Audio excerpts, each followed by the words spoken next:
Thanks for tuning in on our shaping session of cleaning up your toys. This behavior will eventually have the cue toys. Before we get started, there are a few things you need to know. The first one is for every click, there is a treat. This is also not the first time that we're working this behavior. This is pretty advanced for what she has learned. But because we haven't worked on this behavior for a while, the first thing I'm doing is clicking her when she nose touches or pays attention to a toy.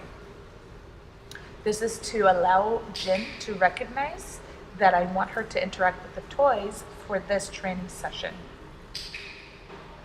So that she recognizes that this is a behavior that she already knows, I am now rewarding her for putting the toys in her mouth. The closer she gets to the mat, the better rewards she's going to get. When she actually places the toy on the mat, we jackpot, where she's getting multiple rewards for one click.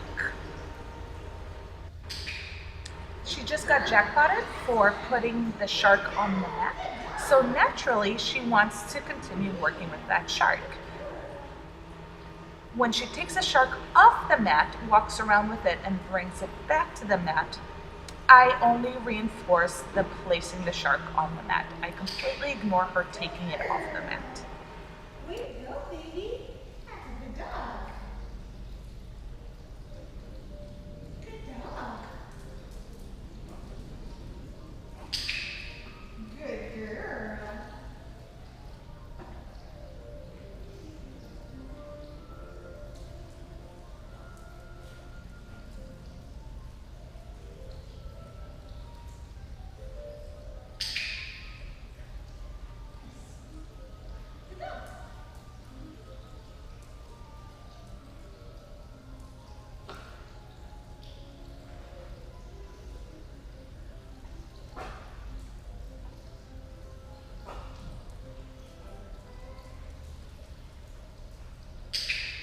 Good girl.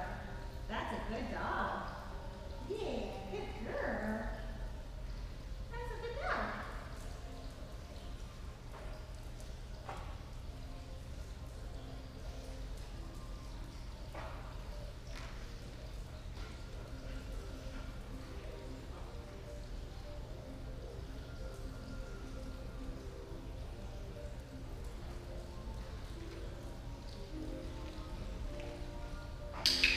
Good dog.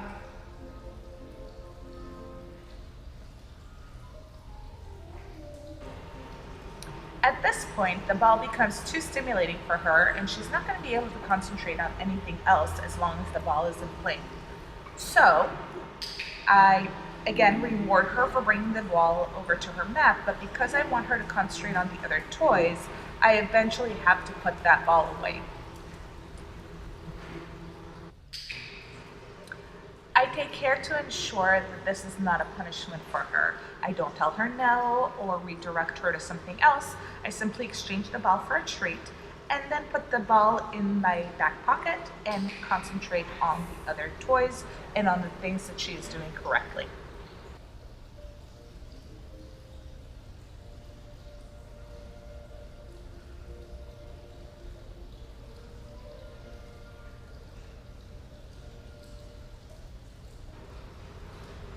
Because this behavior is relatively new to her, I still have to direct my body language to help her along so she doesn't get too confused. If I was simply sitting down and not doing anything, she wouldn't quite know what to do. But because my body language is directed towards the toy and then towards the mat, she kind of follows where I'm looking and tries to guess what I want her to do. If she picks up a toy off the mat and places it back on the mat, I still reinforce that. I don't reinforce taking the toys off the mat, but I always reinforce putting the toys back on the mat.